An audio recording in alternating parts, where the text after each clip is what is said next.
Perkenalkan, nama saya Penis Kiswandi dari kelas DA24. Hari ini saya akan membahas aljabar linear. Materinya tentang for fundamental suspense dari tanya semalam.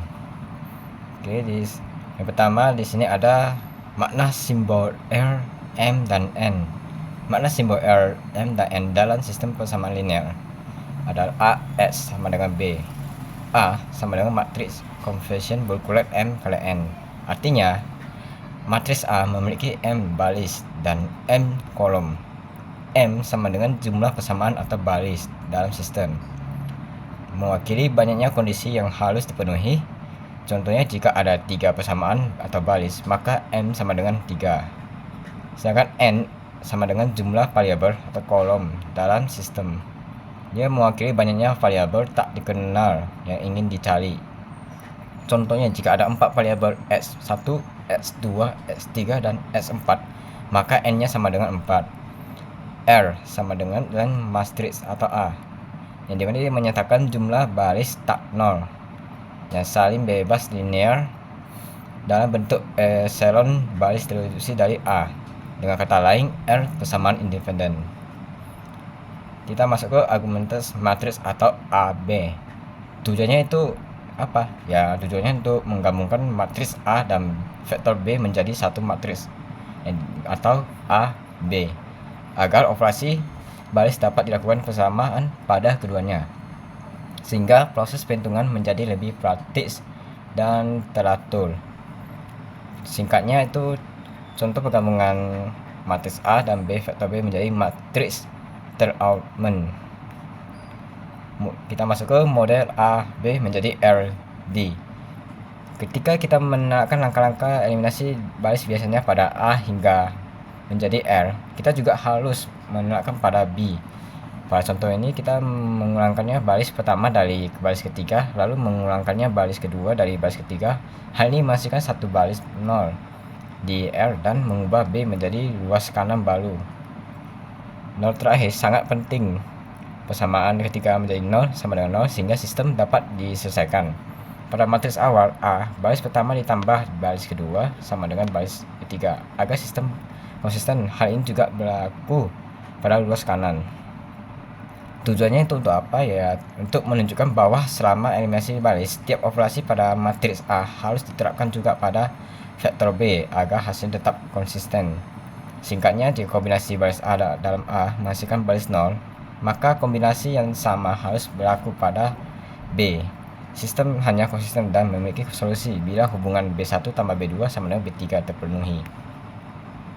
Sekarang kita masuk ke X sama dengan XP tambah XN, yang dimana tujuannya untuk menentukan satu solusi khusus XP dari sistem AX sama dengan B dengan cara menetapkan variabel bebas sama dengan 0 sehingga solusi menjadi lebih sederhana. Penjelasannya ini soal solusi khususnya XP diperoleh dengan menerapkan variabel bebas X2 sama dengan X4 sama dengan 0, menentukan variabel pivot X1 dan X3 dari persamaan hasil eliminasi. Metode ini selalu berhasil dan cepat karena memanfaatkan nilai dari vektor sisi kanan B. Tujuan berikutnya itu ya untuk menuliskan solusi lengkap X sama dengan XP tambah XN, yaitu gabungan antara solusi khusus dan solusi null space. Gabungkan keduanya memberikan semua kemungkinan solusi sistem. Sekarang kita masuk ke syarat full column length atau R sama dengan N lebih kecil dari M. Tujuannya menentukan syarat agar sistem AX sama dengan B dapat diselesaikan dan memahami arti full column length atau R sama dengan N dalam sistem persamaan linear. Agar AX sama dengan B dapat diselesaikan, vektor B harus berada di luar kolom atau kolom ses dari A. Dengan metode eliminasi baris, kita dapat memenuhi kondisi agar B memenuhi hubungan tertentu. Jika hasil eliminasi menghasilkan baris 0 di R, maka luas kanan D pada posisi yang sama juga harus 0 agar sistem konsisten.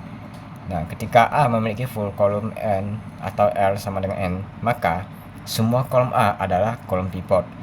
Tidak ada variabel bebas. Null space hanya berisi vektor 0 atau X sama dengan 0. Jika solusi ada, maka hanya ada satu solusi unik. Solusi lengkap AX sama dengan B. Tujuannya menjelaskan kasus solusi lengkap pada sistem AX sama dengan B ketika matriks A memiliki full row length atau R sama dengan M, dan membandingkannya dengan kasus lain berdasarkan nilai length R, jumlah baris M, dan jumlah kolom N. Jika matriks A memiliki full row length atau R sama dengan M, maka semua baris saling independen atau tidak bergantung sama lain. Sistem AX sama dengan B memiliki banyak solusi atau tak terhingga. Bila N lebih kecil dari N, maka karena ada variabel bebas. Solusi lengkapnya dengan cara XP sebagai solusi khusus dan Sn sebagai solusi null space. Garis solusi ini menunjukkan semua titik X yang memenuhi AX sama dengan B. Sekarang kita masuk ke interpretasi geometris, di mana setiap baris bersamaan mempresentasikan bidang di ruang X, Y, Z. Kedua bidang tersebut berpotongan pada satu garis, dan semua titik di garis itu adalah solusi dari AX sama dengan B kali XP adalah satu titik pada garis, sedangkan Sn menentukan arah garis tersebut. Kita masuk ke basis. Nah, apa itu basis? Basis itu adalah sebuah kumpulan vektor pembentukan yang cukup atau tidak kurang atau tidak lebih dan tidak saling bergantung. Basis dari suatu ruang vektor adalah sekumpulan vektor yang memiliki dua sifat. Yang pertama, dia vektor-vektornya saling bebas, linear atau linearly independent. Yang kedua, vektor-vektornya dapat menjangkau seluruh ruangan atau span the space. Artinya, tidak ada satupun vektor di dalam basis yang bisa dibuat dari vektor lainnya. Dan semua vektor di ruang tersebut bisa dibentuk dari kombinasi atau penjumlahan dan perkalian skala vektor-vektor basis. Sekarang kita masuk ke dimensi. Dimensi dari suatu ruang vektor sama dengan jumlah vektor dalam setiap basis. Dimensi menggambarkan beberapa banyak arah bebas atau degrees of freedom yang dibutuhkan untuk menjangkau seluruh ruangan. Oke, itu saja materi hari ini. Semoga materi bermanfaat dan terima kasih.